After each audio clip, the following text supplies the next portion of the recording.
गढ़ आला पण सिंह गेला।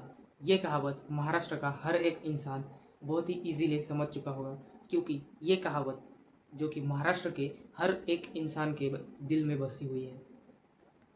एंड ऑब्वियसली ये कहावत कि गढ़ आला पण सिंह गेला, यानी कि गढ़ तो आ गया लेकिन शेर चला गया, ये छत्रपति शिवाजी महाराज ने क्यों कही थी ये तो आप सब जानते ही होंगे। एंड अगर आप भी कभी सिंहगढ़ फोर्ट पे गए हो तो ऑब्वियसली आप उसके इतिहास के बारे में बहुत कुछ जानते होंगे। तो दोस्तों, सिंहगढ़ ये एक पुणे का मोस्ट पॉपुलर टूरिस्ट प्लेस है। पुणे के आसपास के सभी किलों में से बहुत ही पॉपुलर किला। ये किला इतना सुंदर है कि पुणे में आने के बाद हर कोई उसकी खूबसूरती को देखने के लिए सिंहगढ़ जाने से अपने आप को बिल्कुल भी नहीं रोक पाता। और तो और ये भी कहा जाता है कि एक बार अगर कोई भी इस किले पे जाता है तो वो सूबेदार तानाजी के इतिहास से बहुत ही करीब से जुड़ जाता है। एंड वाकई में इस फोर्ट की ना जितनी तारीफ की जाए उतनी कम है। लेकिन गाइज, आप सब जानते हैं जो चीज़ जितनी अच्छी होती है उस पर उतने ही दाग भी होते हैं। एंड ठीक उसी तरीके से सिंहगढ़ फोर्ट की एक बहुत ही पुरानी एक हॉरर स्टोरी है। ये स्टोरी जानने के बाद आप सिंहगढ़ के सारे राज जान जाओगे। तो क्या है आखिर सिंहगढ़ के राज, जानने के लिए इस वीडियो को पूरा देखिए और हमारे चैनल को सब्सक्राइब करके आगे दिखने वाली बेल आइकन ज़रूर प्रेस कीजिए, ताकि आने वाली हर वीडियो सबसे पहले आप तक पहुंचे।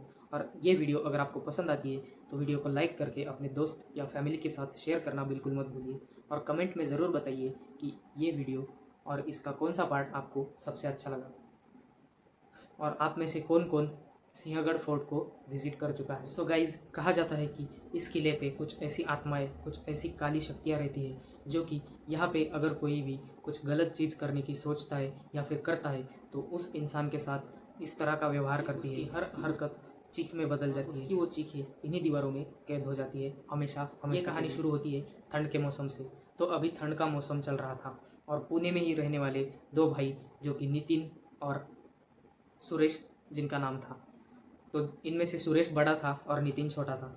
तो सुरेश नितिन से बोलता है कि यार भाई, ठंड का मौसम है और ऐसे ठंड के मौसम में सिंहगढ़ पे जाके पीने का प्लान बनाते हैं, कुछ अलग ही मज़ा आएगा। तो नितिन पहले तो ना बोलता है और उसको समझाने की कोशिश करता है कि नहीं भाई, ये सब गलत है, ऐसा हमें नहीं करना चाहिए। लेकिन फिर सुरेश नितिन को कैसे भी करके कन्विंस कर निकल जाते हैं सिंहगढ़ की ओर। जाते हुए वो साथ में वो अपना सारा सामान भी लेते हैं और साथ में लेते हैं शराब की कुछ बोतलें।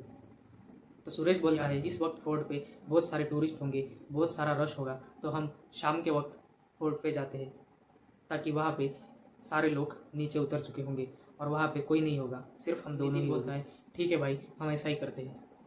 तो जैसे ही शाम के 4:30-5 बजे के आसपास वो दोनों फोर्ट की तरफ ऊपर पहुँचते हैं तो जैसे उन्होंने सोचा था वैसे लोग नीचे उतरना शुरू हो चुके, सारी भीड़ खत्म हो गई। अब पूरे किले पे सिर्फ ये दोनों भाई थे और इन्होंने आते ही एक ऐसा कोना पकड़ लिया था जहाँ पे इन्हें कोई नहीं देख सकता था। और तभी उन्होंने इस कोने को साफ सफाई बैठ गए और अपनी बोतलें वगैरह निकाल के वहाँ पे सारे लोग नीचे जाने के बाद जब वो दोनों ही थे तब वो धीरे धीरे अपना प्रोग्राम स्टार्ट करते थे। वो थोड़ी देर बाद एक बच्चे के रोने की आवाज़ आती है। अब वो दोनों पहले तो बहुत ही हैरान होते हैं, ठंड और अंधेरी रात में यहाँ पे कौन बच्चा आ सकता है।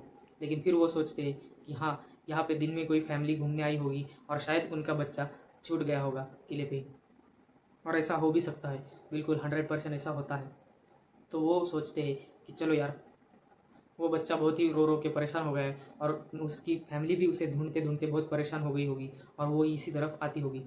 लेकिन वो सोचते हैं उसकी फैमिली आने से पहले हम उस बच्चे को ढूंढ के नीचे लेके जाते हैं और बाहर जाके उसकी फैमिली को सौंप देते हैं। तो दोनों निकल पड़ते हैं अलग अलग दिशा में उस बच्चे को ढूंढने के लिए, और वो बहुत देर तक उस बच्चे को ढूंढ रहे होते हैं।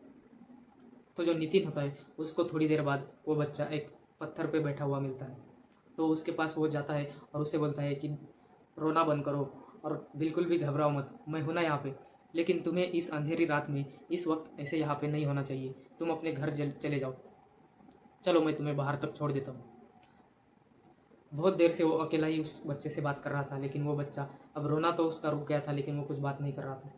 लेकिन थोड़ी देर बाद वो बच्चा बोलता है कि हाँ, मैं भी यही चाहता हूँ, मैं भी अपने घर जाना चाहता हूँ, लेकिन मैं ऐसा नहीं कर सकता। बहुत दिनों से मैं अपने घर जाना चाहता हूँ, लेकिन मैं यहाँ पे अटका हुआ हूँ। मेरे बाकी सारे दोस्त भी जो मेरे साथ मरे हुए थे वो भी यहीं पे कई दिनों से अटके हैं। अब ये सब सुन के नितिन की बहुत ज़्यादा फट जाती है और तभी वो बच्चा बोलता है कि उनमें से कुछ बच्चे तो अभी आपके पीछे हैं। जैसे ही नितिन पीछे देखता है तो उसे 10-12 बच्चे उसके पीछे खड़े हुए दिखते हैं। अब नितिन सोच में पड़ जाता है, बहुत ही डर चुका था और तभी वो पीछे मुड़ के उस पत्थर पे बैठे हुए बच्चे से बात करने के लिए जब मुड़ता है तो वो बच्चा वहाँ से गायब था। वो तुरंत जब फिर से पीछे मुड़ता है तो बाकी सारे बच्चे भी गायब थे। तब उसकी बहुत ही ज़्यादा फट चुकी थी। अब वो कैसे भी करके अपने भाई सुरेश को ढूंढ रहा था। वो उसको सब बता के वहाँ से निकलने की कोशिश में था। वो बहुत देर तक सुरेश को ढूंढता है लेकिन सुरेश उसे कहीं पे भी नहीं मिलता।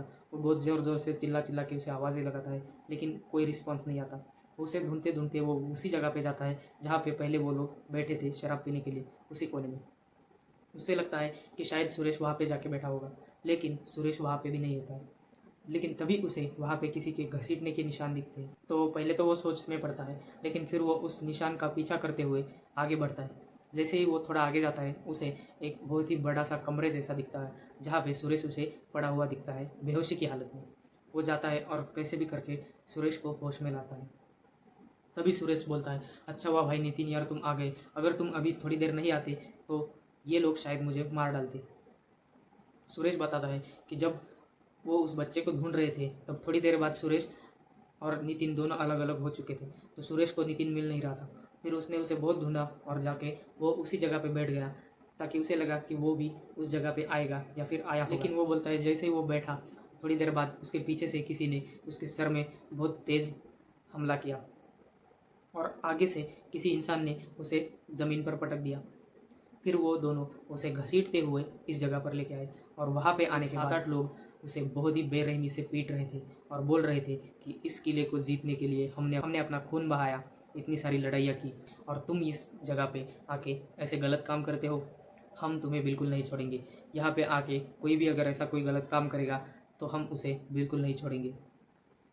ये सब सुन के नितिन भी बहुत हैरान हो चुका था और तुरंत वो अपने साथ जो कुछ भी घटना घटी वो उस सुरेश को बताने लगता है कि कैसे उसे वो बच्चा दिखा और वो सारे बच्चे की कहानी वो उसे बताता है। तभी वो दोनों समझ जाते हैं कि उन्होंने वहाँ पे आके बहुत बड़ी गलती करी और वो दोनों तुरंत वहाँ से निकलने की सोचते हैं। थोड़ा आगे जाने के बाद उसे फिर से कुछ याद आता है और वो वापस आके उसी जगह पे जाके माफ़ी मांगते हैं कि हमसे बहुत बड़ी गलती हुई, हम ऐसा दोबारा कभी नहीं करेंगे, प्लीज़ हमें माफ़ कर दीजिए। और ऐसा कहने के बाद वो तुरंत वहाँ से भागते हैं और घर आ जाते हैं। तो दोस्तों कहा जाता है कि वहाँ पे तानाजी के मावले आज भी उस गढ़ की रक्षा करते हैं और उस गढ़ के आसपास जो भी गांव है, जो भी घर बने हुए हैं, वहाँ पे जो लोग रहते हैं उनका तो ये भी कहना है कि उस गढ़ से यानी कि सिंहगढ़ से रात को उन्हें बहुत सारी लड़ाई होने की आवाज़ें आती है जैसे कि किले के अंदर बहुत ही घमासान युद्ध चल रहा हो, लोगों के चीखने की आवाज़ें आती है और युद्ध की आवाज़ें आती है। और जो उस बच्चे की कहानी थी उसके बारे में भी एक कहानी वहाँ पे बहुत ही प्रचलित है। कहा जाता है कि कुछ सालों पहले उस किले के आसपास एक स्कूल बस का एक्सीडेंट हुआ था और उसमें कई सारे बच्चों की मौत हो चुकी थी और उन बच्चों की आत्माएं भटकते भटकते उसी किले में हमेशा हमेशा के लिए कैद हो गई। तो यही थी सिंहगढ़ की हॉरर कहानी। अगर आप भी इस बारे में पहले से जानते थे तो हमें कमेंट में ज़रूर बताएं और अगर आपको ये वीडियो अच्छी लगी तो वीडियो को लाइक करो, शेयर करो और कमेंट में ज़रूर बताओ कि वीडियो का कौन सा पार्ट आपको अच्छा लगा। और अगर आपने अभी तक चैनल को सब्सक्राइब नहीं किया है तो जल्दी से चैनल को सब्सक्राइब करो और आगे की बेल आइकन दबा दो। और अगर आपके पास भी कोई ऐसी वीडियो है या फिर आप किसी ऐसी कहानी के बारे में जानते हैं, नीचे दी गई ईमेल आईडी पर भेज सकते हैं। तो चलिए मिलते हैं अगले वीडियो में।